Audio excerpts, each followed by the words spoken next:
doing documentaries, I was very interested in things that I did, in universe that I didn't really know, to explore and to discover and to put my put my mind in a state of discovery. And when I finally had the chance to do a first feature film, I kind of turned on the thing like against myself, and then I felt like I need to do something more personal and to explore something personal. So and I think I'm going to continue in that direction. So yes. And then what I think one of the things that we love is you have such a huge cast in a way, because there's so many, you have your young actors, you have, your teenagers, you have the adults. So what was your casting process like? And since we have an actress here, I think, talking a little bit about working with your actors would be interesting. The casting process was very long. Took like a year to cast the people. So it was like we saw 800 kids to get the proper kids. So we were kind of a bit of torturing them in a way, because we did a lot of callbacks. And then they were called back, and then they were doing it again and again and again and again and again and again. And which is a torture for actors. And I know that I lost a friend actually who went through this process of 1 year of audition for the role of the lifeguard. But it's a true story. Like I thought of him as being this guy, and then I found out that he was too creepy to do this, and maybe too old as well, because it was more interesting to get somebody younger to play that character, because then it goes against the cliche of this old guy in his Adidas pants, living with his grandmother. And so he didn't speak to me after that, because he went into a whole process of auditioning for a year. And I understand, but I don't really hold a grudge, because I understand it's. Casting is auditions are so tough, and so in a way I can talk about actors. I can, because I'm very critical about actors in general, in terms of what they are as personalities sometimes, because I feel like they want to always. It's a cliche, but sometimes they want to be the center of the attention. So sometimes I'm kind of maybe I have a little hidden contempt for that side of the actors, that they want to get like attention and always making jokes all the time. And I believe that a lot of very good actors are actually very timid and not hiding. And actually, Felix is a good example. The young kid we took, it was not the guy coming in an audition and joking around with the people and being so at ease. He was completely the opposite. But in a way, I have this little thing against them, but in a way, I love them so much on the other side, because I want to give them so much freedom once they, of course, they get apart.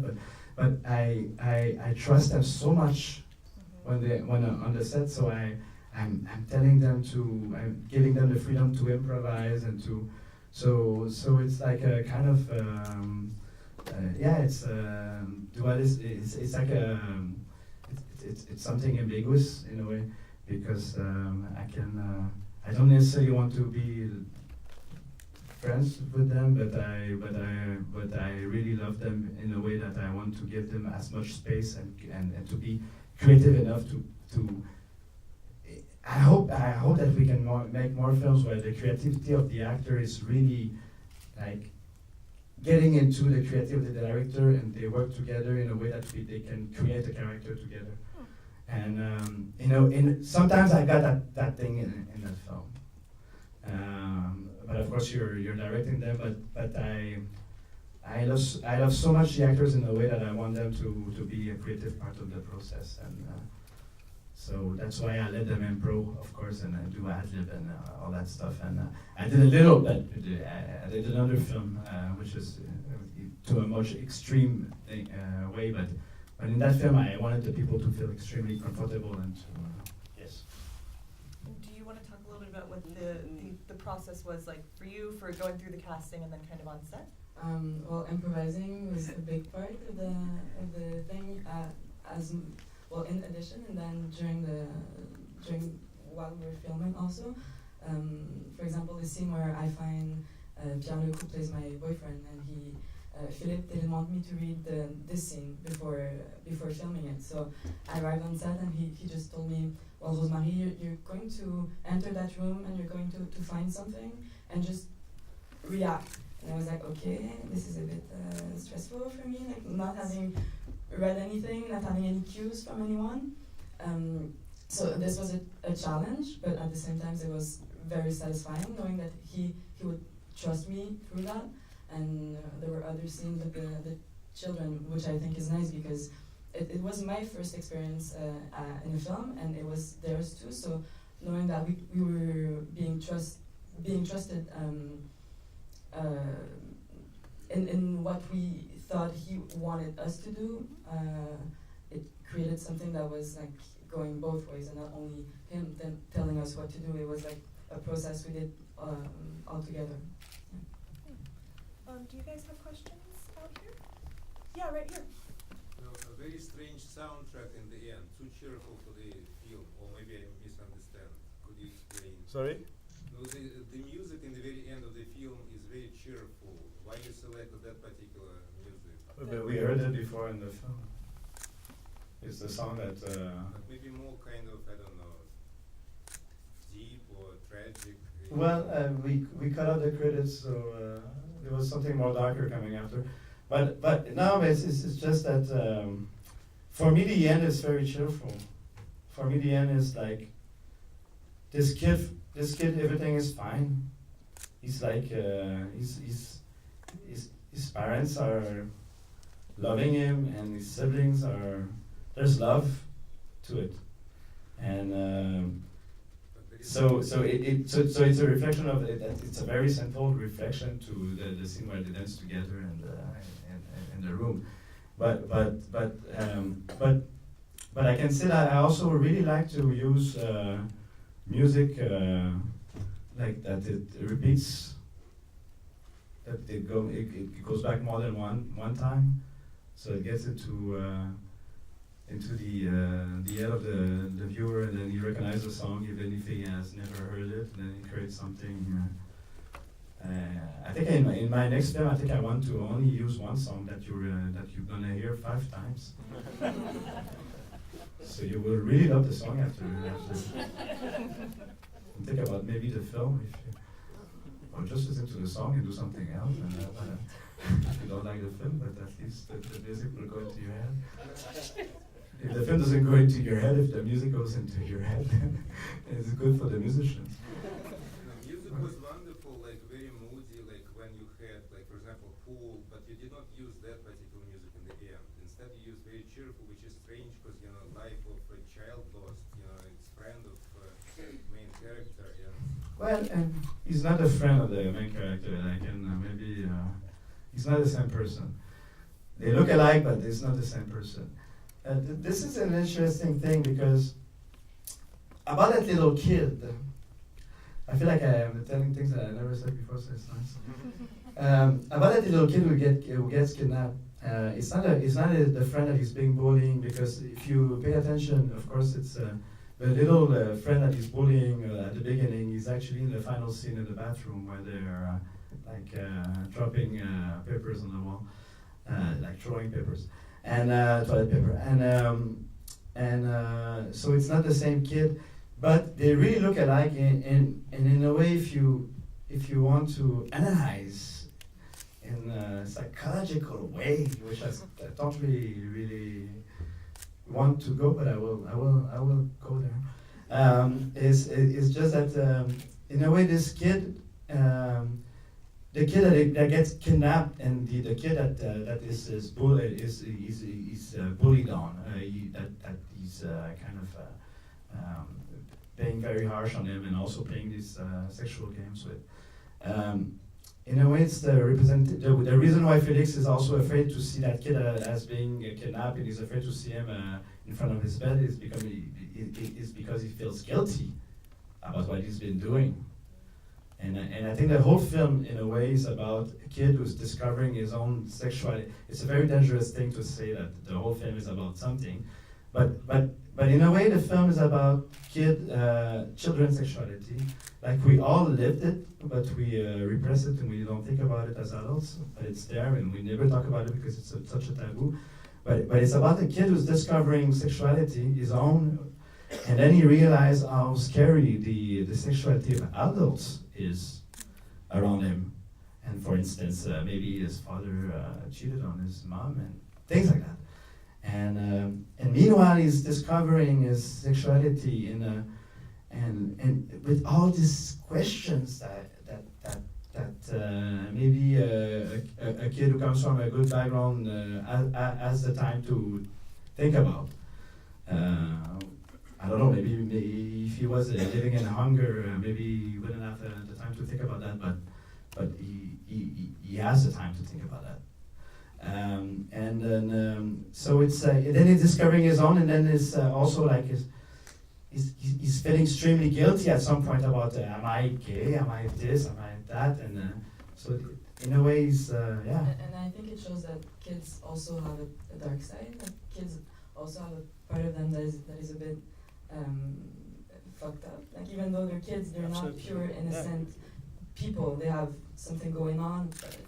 So I think the film is also about that, not only about bad adults, but about what the dark side that kids have and that adults often don't think that they have.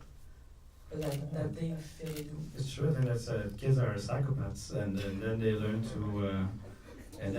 to behave in the society because they're being told to what is wrong and what is not wrong, but also they kind of get also it's not only about what's wrong. It's also about their own conscience of the other, like their empathy that is developing.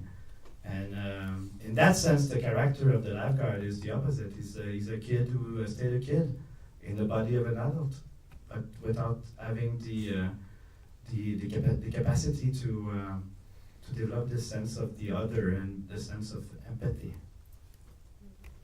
Yeah, right here. I have a two-part question. You said it took you many years to get the feature going. I'm curious if you were thinking about many different stories to tell, and what made you decide to choose this one, or if you were thinking about this one for a long time as your first feature. And my second question is, how long did it take you to develop the script through Sodec or Telefilm or whatever? Yeah, I'm going to answer you the two questions in one. I always wanted to do fiction, so I wrote a lot of scripts that kept in my desk, like, and that they will never become a film. And then I did documentaries. And then when I felt I got the chance to maybe get a little bit of money to make a feature film, I didn't went back to my desk and open it and I did something completely different. And it took 2 weeks to write. So it was like now I want to do my first feature film, and now maybe I'm going to explore that very dark thing that is not completely solved in my head about my childhood, and I'm going to do a film about it. So it was like out of a necessity, more than I'm holding back this script that I want to make for 10 years, and now I'm doing the film. It's really not that. It was a very spontaneous thing. The idea to make a first feature film was not spontaneous, but this screenplay, this film was completely out of necessity, and because I mean, and also like if you want to write about something that you maybe I care about that time, about that period of my life, maybe now I don't care about it. If I go back to my childhood in 10 years, it will be a completely different film. And if I would have wanted to do a film about my childhood 15 years back, then it would have been completely different. I just believe that life itself and your inner life is so rich that we should pay attention to it, and it is very rich, and it's so we can so much dig into ourselves. And why trying to make films that are based on the last thing that you liked, but try to do something more personal, and maybe half of the people in the room will not care about it, but maybe the people who will care about it will really care about it. So, yes, I think it's. I think it's. I'm not saying that it's only when it's very personal that films are interesting, but I think that a lot of people would do. If I would write a story that is taking place on Mars, I think it will still be personal in that sense. But then yes, it was written fast, and it was written out of necessity, and it wasn't an old screenplay that I was holding for 15 years. Thank you for the film. I really think it's a beautiful, beautiful film. It just strikes me the way that you shoot. It seems to me like just in contemporary cinema, you just see a lot of steady, or I just seem to notice a lot of steady cam, a lot of handheld, and it's just really refreshing to see your shooting style, that so many of the shots are just composed.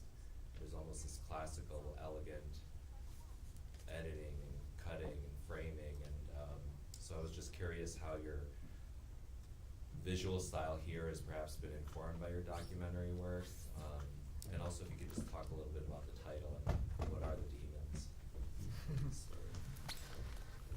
The demons it's everything in the film. It's the fears. It's related to the character, but whatever. For the documentary style,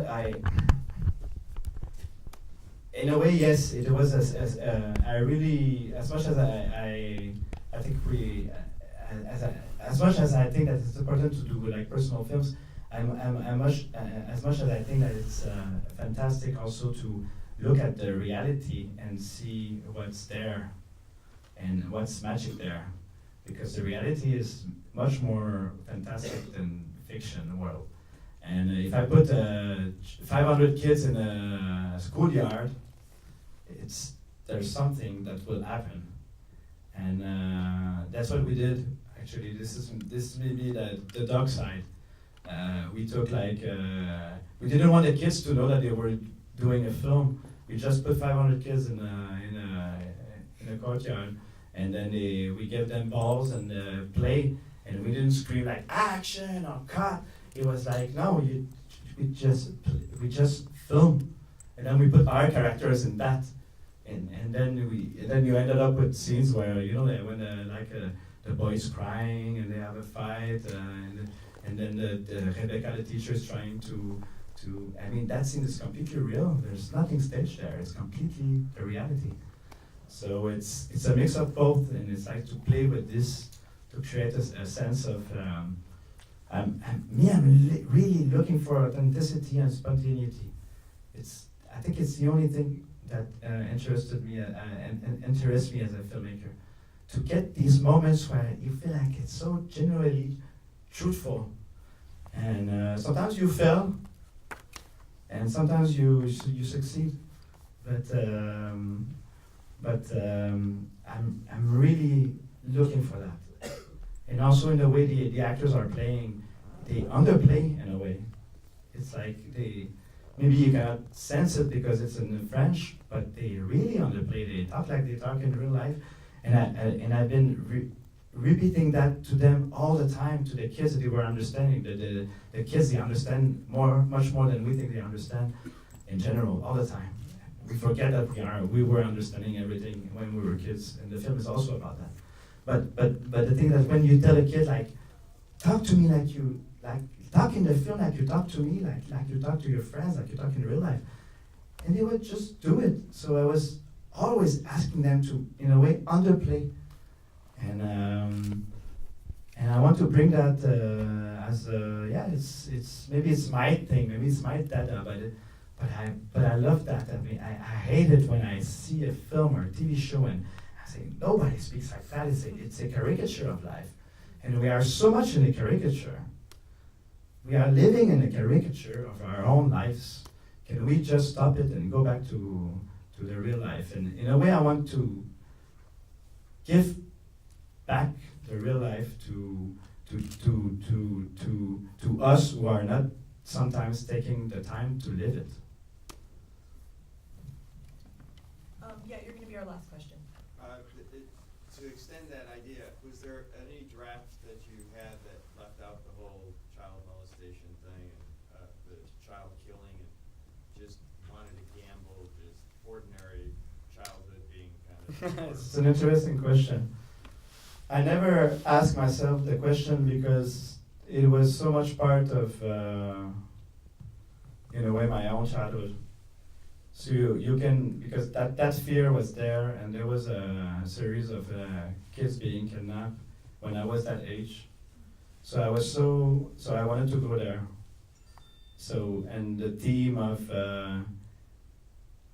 pedophiles at that age or serial killers haunted me so bad. So if you think it's not good in the film, then maybe I didn't kill my darlings.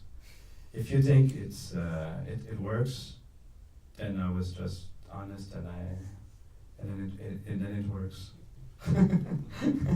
What can I say? You know? It wasn't a criticism as much as just an extension. No, but you can.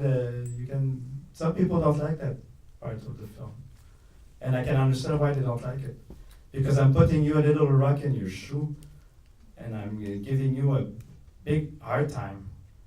And you have this beautiful, sweet kid story, being loved by his siblings, being just afraid of everything, and it's cute, and the film could have stayed like this, but then I wanted to break something in the middle, in a way to make you feel uncomfortable, and in a way also to break the narrative, because I like to see films more that are breaking the narrative, so I did it. So maybe that goes beyond the darling that I didn't kill. Maybe I really did it on purpose. It's like when people are telling you, I don't know, when people are telling you, don't be too close to your stories. Yes, it's true. But on the other end, you shouldn't lose the personal things that's going to make your film a little different than the other films. So if you apply that rule, like to get the distance and to kill all your darlings, then of course you will lose something in the end. And then you can also take the risk to do something that will make the spectators maybe uncomfortable, but the one that will accept the proposition will maybe go away at home and having the feeling that they have experienced something at least different. But I don't know if I answered your question. Yeah.